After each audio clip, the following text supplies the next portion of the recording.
We are live. This is Coach Arnie with the Health, Love, and Life Show. And that's how you can contact me there. And my phone number is 602-390-9144. Always a great way to connect with me. And we're going to talk about pain.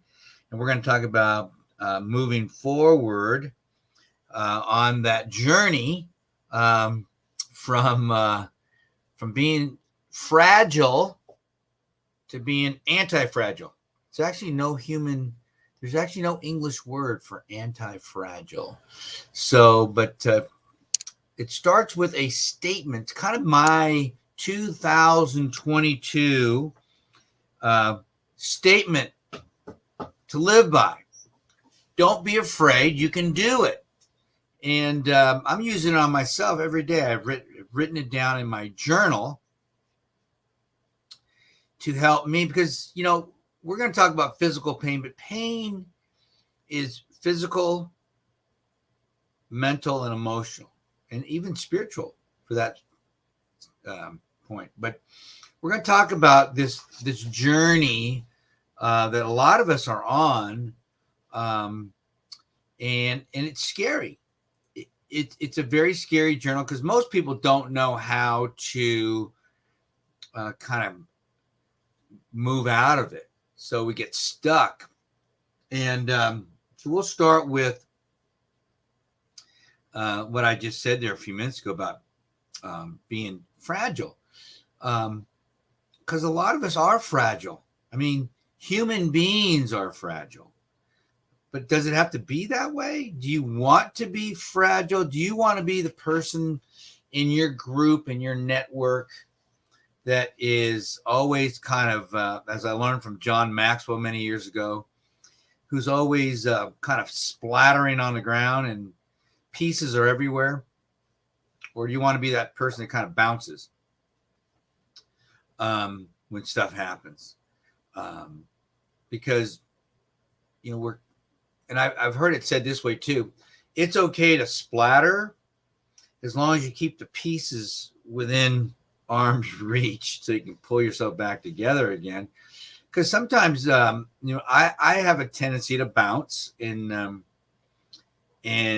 so I've been accused of being a minimizer.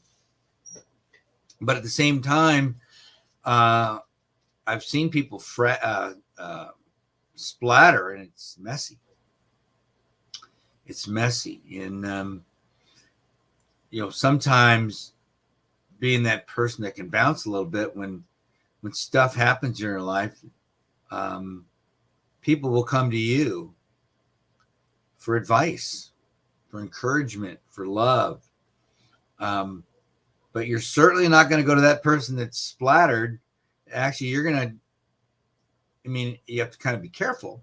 You're going to go to that person when you're ready and hopefully, wrap your arms around them, give them a little love, give them a little TLC, and be careful because sometimes that person will bite your head off. Right? So we have to become, I believe, a little less fragile. We have to become more anti-fragile. And if anybody's hearing me right now and you find that English term for anti-fragile, shoot me over a text or something. Let me know about it. So let's talk about pain for a few minutes because that's where I spend most of my days now, dealing with individuals and helping them through this pain journey.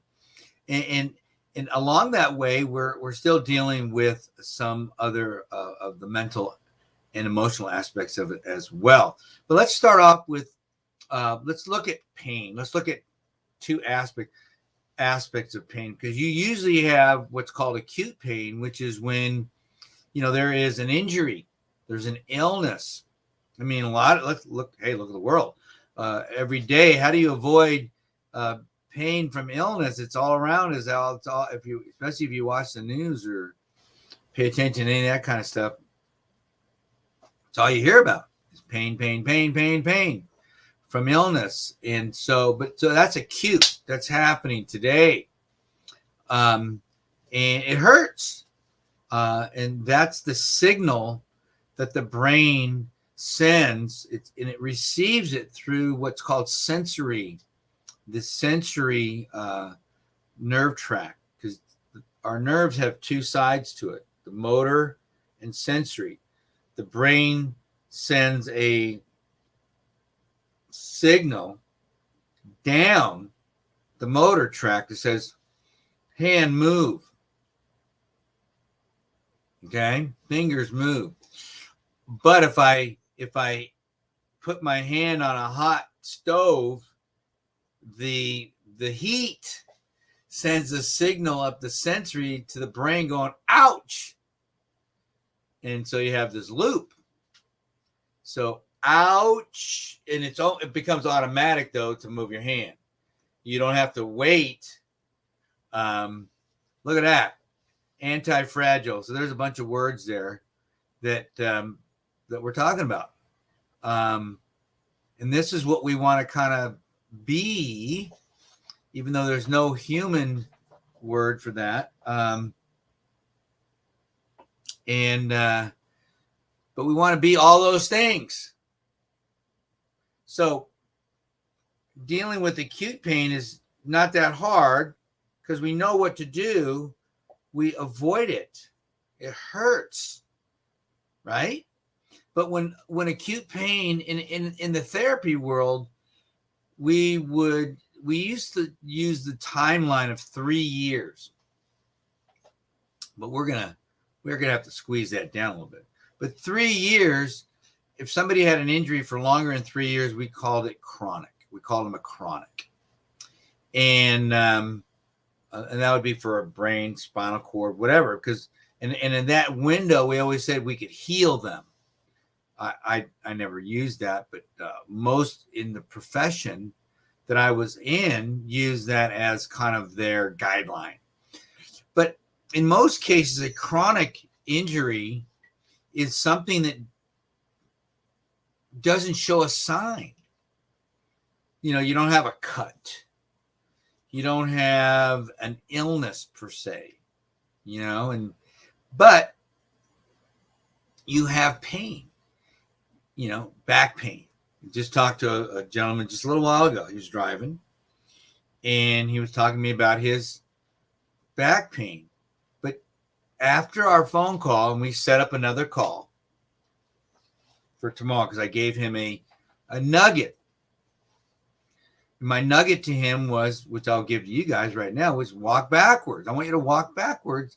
Because I asked him, I go, are you in pain right now? He goes, no. But think about it.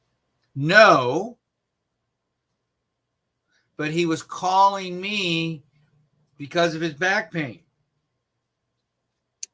So he's thinking about the next time he's in back pain. I don't think about that. I really don't. But that's because I don't have chronic pain. Now, have I? Yes. And that's one of the reasons that I'm doing what I'm doing. Knee pain. And maybe some hip stuff. Because I would say, well, my hip is going to hurt because I've got this thing going on, whatever. Or my knee's going to hurt because I got this thing going on. But once I was able to become anti-fragile, I didn't think about it. You know what I thought about? I thought about doing what I needed to do to become or to get to being anti-fragile, which is what I'm going to teach this gentleman if he chooses to go down this road.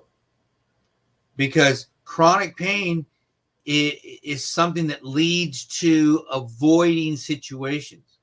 So if you're somebody or you know somebody that has chronic pain, they avoid things. We're going to get a little deeper into that, but they avoid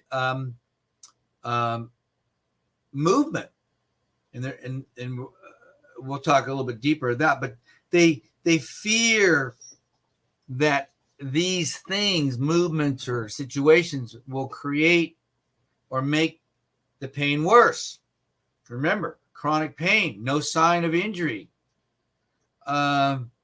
They have knowledge or evidence of flare-ups occurring when they do these things. So they avoid them. Maybe a building or climbing stairs or just normal activity. They just avoid. They avoid, which is why, before we get knee deep into this stuff, my term, which is the topic today, don't be afraid, you can do it. So if you're somebody that is dealing with chronic pain, I'm looking you right in the eyes right now. I'm staring at you. And I'm telling you right now, don't be afraid. You can do it. Don't be afraid. You can do it. And I want you to write that down. Put it on your mirror. Put it where you're going to see it every day. Say it to yourself 100 times a day. Don't be afraid. You can do it. And it's the truth. You can do it. Which is why this guy picked up the phone earlier today and called me. Because for 40 years, he's been dealing with back pain. And so he's avoided things that he needed to do to eliminate the pain. And he's kind of globbed onto things that remind him of the pain.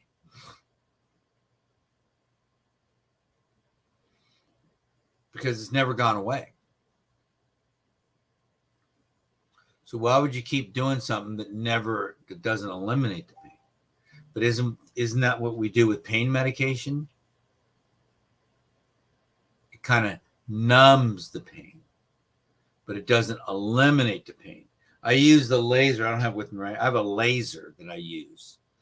And I got it 10 years ago. And the person that was demonstrating it to me came in. I had enough of this. So he called me up. I'm driving back to my clinic. I said, look, I'll be there in 30 minutes. Meet me there. I want to see this thing. Because I was just going to call him out on this nonsense. Because I'd seen lasers before, blah, blah, blah. So they came there. I'm sitting there being a little cocky. And I'm thinking, hey, look at me, man. Look at this big building. What are you going to come in here and show me that you're going to take away pain? Sure. And they go, well, where do you have some pain? I look right, and there were two of them. I look right into the lady's eyes. I said, I don't have any pain. And I said, and they go, does anybody here? And there was a guy walking by. He was an occupational therapist. Can't remember his name. I was telling this story earlier today. Let's just call him Dave. I go, hey, Dave, do you have any pain? And I was joking. He goes, actually I do. I have epicondylitis, which is elbow pain. He plays in a band. So from playing a guitar, he was getting this pain in his elbow. I go, great, sit down. I go, take that thing out and do what you do with him. And we were talking, and they gave him probably a 6-minute treatment, maybe. And I'm sitting there in my chair. I go, how do you feel? He goes, it's gone. I said, really? It's gone. He goes, it's gone. He didn't know. He's a therapist, and most therapists don't really get wound up and stuff like this. And I go, okay. And so he left. I said, go and do your thing. And I go, well, can you leave that thing here? Let me take a look at it. He goes, yeah, I'll leave it here for a week. I said, great. And it was a Friday. So I put it on my desk. And I forgot all about it. Monday, my trainer who uses this kind of stuff came back, and he was limping around. And I said, hey, Jim. Remembered his name. What's the deal with your foot? He goes, I did something playing with the kids. I go, hey, I've got this thing on my desk. Take a look at it. Some kind of laser, removes pain, this kind of stuff. So he played around with it and he goes, "Hey, where'd you get that?" I go, "Why?" He goes, "At work. Took my pain away." I go, "Really?" I go, "Hey, Dave they used it on him. Ask him how his elbow is." And came back. He said it's gone. I go, "Really?" I go, because we didn't do a lot of pain stuff. I said, anybody in here that has pain, work with them on that thing. Put that stuff on there, whatever you had to do. And let's see what happens. So why am I telling you all this stuff? Because, we did that to eliminate pain. And if I was open to it, which I became open to it, we unblock the source of the pain. And that's one way to eliminate pain, unblocking the source of the pain. But what most people do in a chronic pain situation is they use what's called fear avoidance. It's actually a real term, fear avoidance, which means they have this negative belief in their head of exercise, movement. We call it kinesiophobia, fear of movement. Now think where this leads to, everybody. Fear of movement, which means you're not going to do anything. And what does that lead to? Well, it leads to avoiding situations, protecting yourself from pain. You're pushing pain away by doing things in your life to avoid movement, which causes weight gain, causes fatigue. And we may have talked about it before, but if exercise, movement were a pill, it would be the most expensive drug or not expensive, but most valuable drug in your medicine kit. I mean, one of the things with this whole epidemic thing that's been going on that you never hear from the media is get outside and exercise, vitamin D, movement. I know when I had this, the first year that it came out, I can't remember now, 2020. First thing I did when I felt a little better, which was probably 24 hours later, I went out inside and just started hiking. I live right by a mountain. I just started hiking right in the middle of the day. It was in July. And just that sun. And I just felt so much better. That vitamin D, that exercise, that movement, slow movement. I felt so much better. And you're not hearing any of that stuff. So what happens in chronic pain with fear avoidance is we push that kind of stuff away because we think it's going to make it worse with chronic pain. We think that walking is going to hurt our knees or hips or ankles. Maybe it did, but maybe now if you do it the right way, you'll feel better. You'll feel better. And that's the whole idea here that we're going to get into here when we come back is how can we become less fragile? How can we become anti-fragile if we're just not afraid to make that move? We'll be right back.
chance.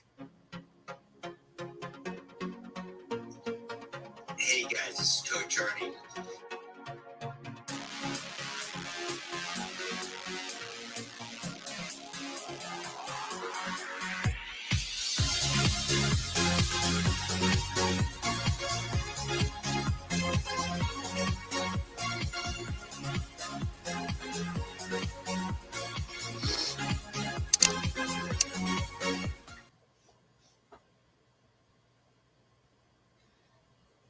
We are back. We are back. So we've been talking about fear avoidance. We've been talking about how can we become anti-fragile. And if you're not afraid, if you're just not afraid, you can do this.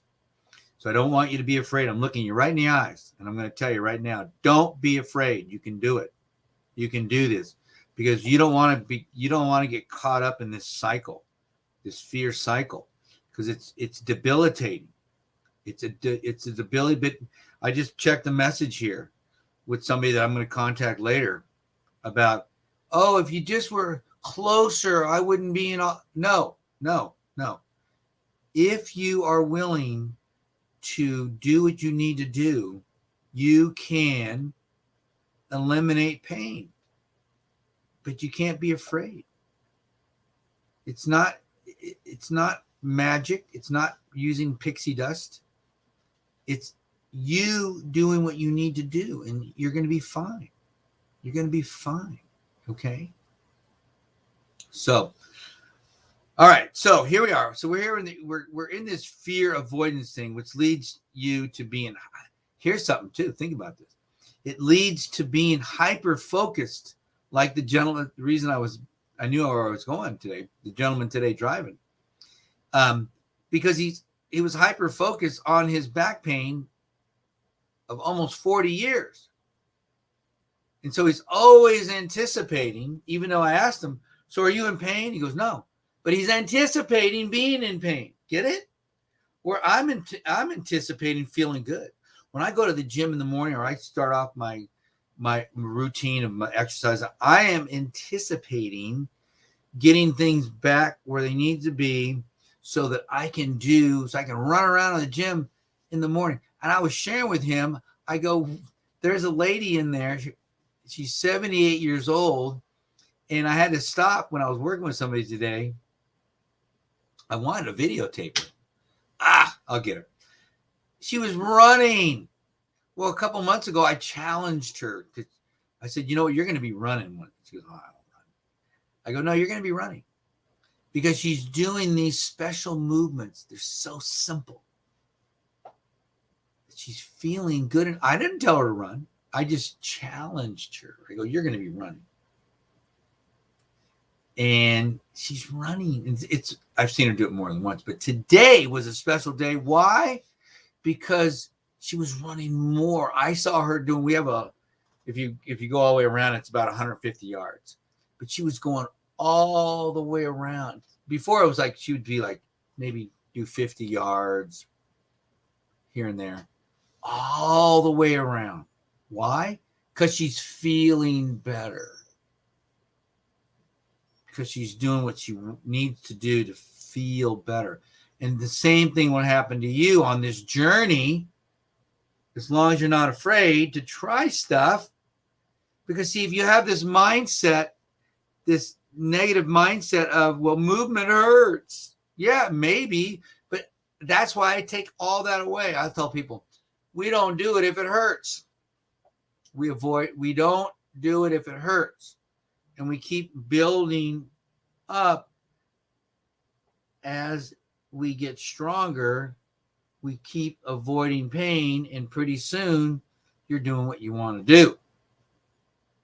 Because if you're always anticipating being in pain, there's almost nothing you can do besides laying on an operating table with some doctor cutting you open, which is where he was telling me. He goes, my good friend, and God bless him, and that's why I told him, I said, well, you're in a tough spot because your good friend, you're about ready to cut you open. He says, no, we're not doing that. I'm thinking, okay, but he's putting you under to do something to your body. and especially your back. Either way, being hyper-focused is not good.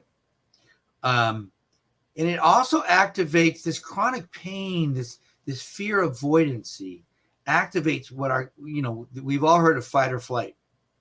And that keeps us in this vicious cycle that we just talked about. Because you're either avoiding it by running from it, or you are in it. You're in that pain, And what are you doing? Well, that's where you get in this cycle. And so you're probably going to take medication. You're probably going to seek out medical help or whatever, because you don't know what to do until you can get out of this pain cycle. So we end up doing crazy stuff to kind of get us out of the cycle for a while, and then we come right back in. Where what I like to help people do, which I was telling this gentleman, and I'm using that analogy because it's fresh on my mind, is we need to break this thing. We need to get you at a place where we are healing. That's the key, where you're feeling good, like the 78-year-old lady that was running today. That's what we want to feel like, okay? Because this fear of movement leads to, avoiding socializing with our friends. We don't want to do things with them because they may have to walk a little bit, and we don't want to be the guy. We don't want to be the third wheel that says, oh, I can't walk. My back hurts. My knee hurts. Can somebody push me in a wheelchair?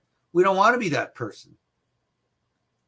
Although if it was a permanent situation, then it's just a matter of finding the better friends.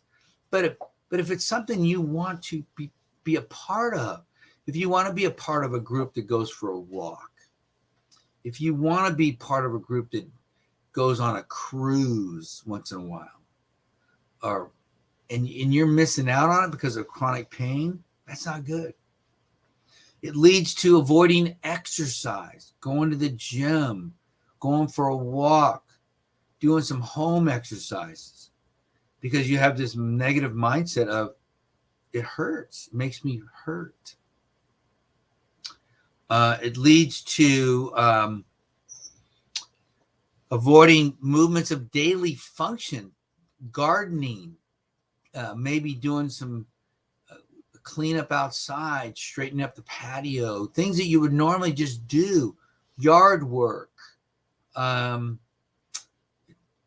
taking care of yourself, makes it harder to do activities of daily living. And so you avoid that kind of stuff. And that leads to hygiene issues sometimes. It also leads to increase of isolation because you don't want to be around people. You don't feel good. You're not taking care of yourself, maybe showering or doing things with your hair or whatever it might be, because maybe it hurts. Maybe you have chronic shoulder pain or back and you just want to do it. I don't know. It leads to depression. Yeah, depression. And it creates, you create your own disability. Yeah. This back problem or knee problem or foot problem or neck problem or shoulder problem, it becomes your disability, your badge, your label. And I don't think anybody really wants to be there, but it happens a lot. I mean, I think this is in many ways a normal, more than not normal condition in our society. I mean, think about, there was a movie just came out. It was on Hulu. It was about the whole opioid epidemic that started with this company, one of these big pharmaceuticals, which I'm not a fan of. And they created a drug and they lied about it. They said that it wouldn't be addicting. Well, guess what? It's one of the most addicting drugs ever. And many, many people are addicted to it and still are, because then then our government tried to say, well, then you can't get it. And so what do?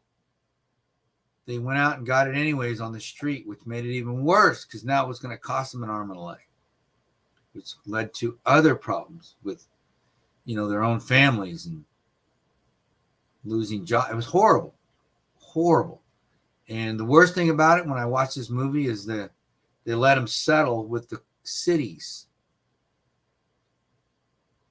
Are you kidding me? All these families that got hurt, and the families didn't get the money. The cities were responsible for setting up these, centers to get help. No. This was devastating for thousands and thousands and thousands of families. Okay? And this is where it leads to. This is what chronic pain leads to. And then, the obvious stuff of muscle weakness, which leads, it's like a cycle. The weaker your muscles are, the more apt you are to get other pain, other chronic conditions. And then so stress leads to pain. This endless cycle, an endless cycle. And there's actually a syndrome called disuse syndrome, which creates increased cardiovascular, which is your heart-lung fitness gets worse, increased obesity. We talked about weight gain.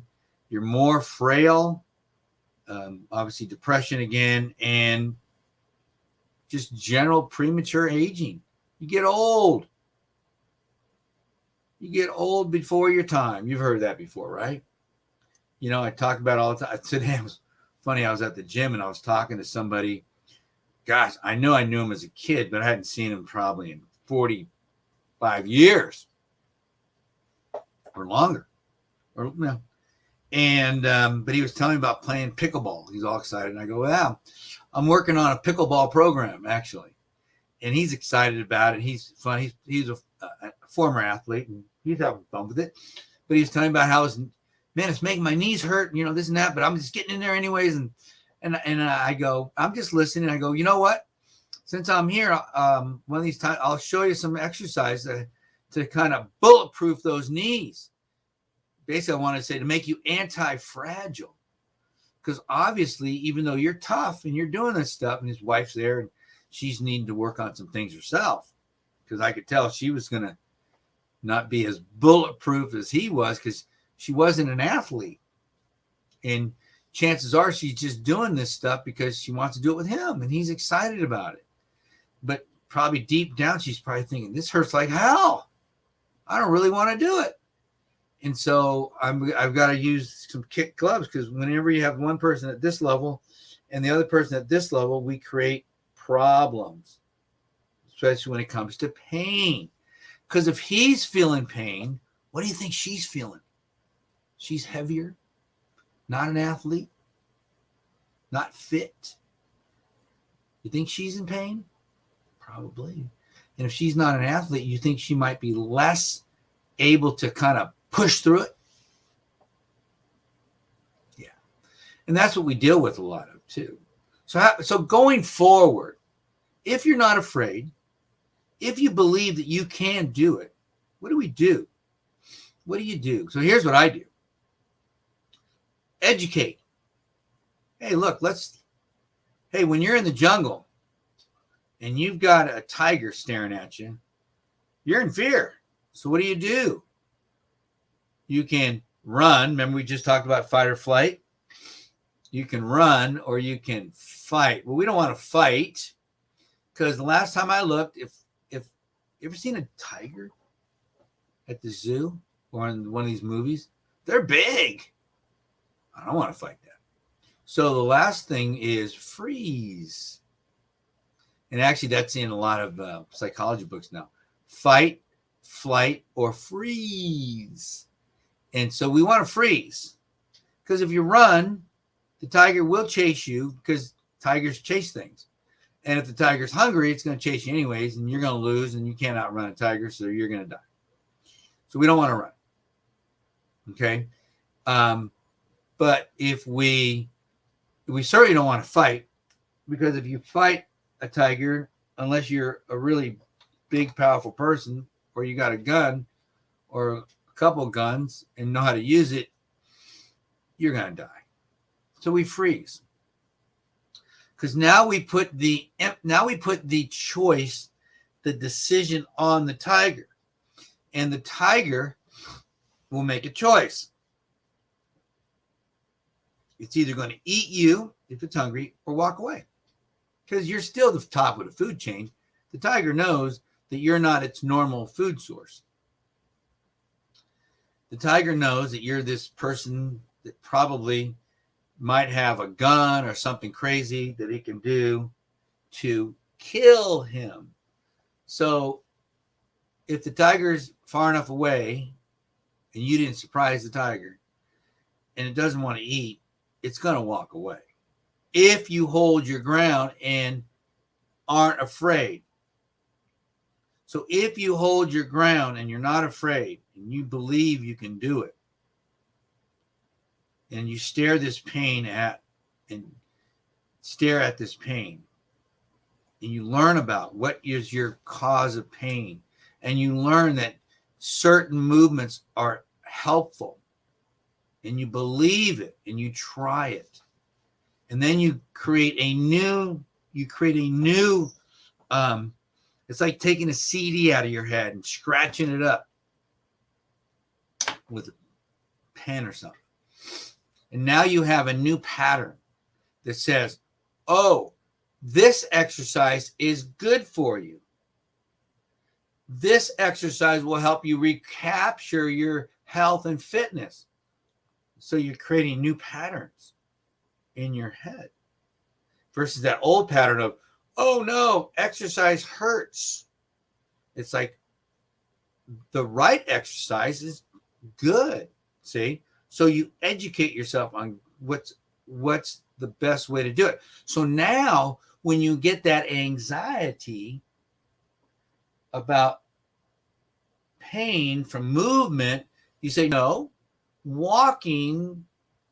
gentle walking is good for my back. Gentle walking is good for this. Walking backwards makes my knees feel better. I was talking to somebody yesterday on Facebook, and they're making a comment about knee. What can I do for knee pain? I said, walk backwards. And then I checked back, and they said, why? I said, because it works. Again, don't be afraid you can do it. I almost wrote that. Don't be afraid you can do it. Because if they're afraid that walking backwards will hurt, what won't they do? Well, they certainly won't walk backwards because they're afraid. Even though it will be the most enjoyable, pain-relieving thing they ever do. But if they don't do it, they're never going to know, are they? And that's the whole thing here. They'll still have anxiety. They'll still have fear avoidance. All because they weren't willing to try. So if we learn what to do, we stare the tiger in the eye, we can move forward. And so what I do is we move forward slowly. We walk backwards. How'd that feel? Didn't hurt. Great. Let's put that on the list of things we can do. Then I do another movement. We do this movement, what I call it's a reverse step up. And I go, how'd that feel? Because we do it at level 0. So if you work at a low enough level that it doesn't hurt, get it? Whatever it is. See, in life, if you've gotten through a bad relationship and it hurts, and I say to you, get in there and start dating. And you're like, whoa, not happening here. But if you get to the point where you're just talking to somebody at a grocery store when you're checking out your groceries, and you say, you don't say anything. They say, how are you doing? And you go, I'm doing pretty good today. Just that alone might build up enough confidence that the next time you go through that lane, you might say, how are you doing today? And over time, maybe a month or two of having a conversation with somebody of the opposite sex, you might say, I'm not afraid of talking to somebody because you were really hurt. It caused you a lot of pain. So you have to build up evidence at level 0 that talking to somebody of the opposite sex doesn't hurt. So I have to start with you at level 0 that walking backwards doesn't hurt. Because for some people, walking forward hurts. So we don't do it. We avoid it. Get it? Because I don't want to trigger that fear avoidance, that all movement hurts. So we're going to find the right movements that don't hurt. And we make a list and we do them. And so I take every exercise that I have, because I have a bundle of movements that I do to reverse knee pain, to reverse back pain, to reverse low back pain, to reverse hip pain, to reverse ankle pain, to reverse shoulder pain. And we do them at a level that doesn't hurt. So pretty soon they're going, oh, hey, Arnie, I've got this pain in my blah. And I elbow, did it today. What do I do? Here's what I want you to do. 1, 2, 3. And I happen to have my laser that we talked about earlier today. So I said, let me give you a treatment here. We did it for about 6 minutes. And I said, each time for every 2 minutes, I said, where's the pain? After 6 minutes, he goes, it's gone. I go, really? Good. And we stopped, cleaned it up, put it away. Tomorrow, if I see him, hopefully I'll see him. And if not, I'll send him a message. Hey, how's that elbow pain? And he'll either say it's there or it's not. That's all I'm going to hear. And I'll go, perfect. Here's what I want you to do. X. And because we did things that were gentle, he'll do it. If I would have crushed his arm, he would have gone, that hurts. I don't know if I like that or not. So that's the whole idea here going forward is I have to teach you or the individual to not be afraid. And so they'll believe that they can do it. And if you build up enough evidence that you can do it, you'll do it. And the next time you have pain, you'll do it. And the next time you have mental pain, you'll do it. And the next time you have emotional pain, you'll do it. And that's how you create your own system to push through the pain and get on with whatever you need to do in your life. Because if you don't, then pain will dominate your life. And as it does too many people today. Too many people are dominated by pain, and it doesn't need to be that way. You can do it if you're not afraid. So let's end the show right here. Don't be afraid. You can do it. I'll talk to you guys later.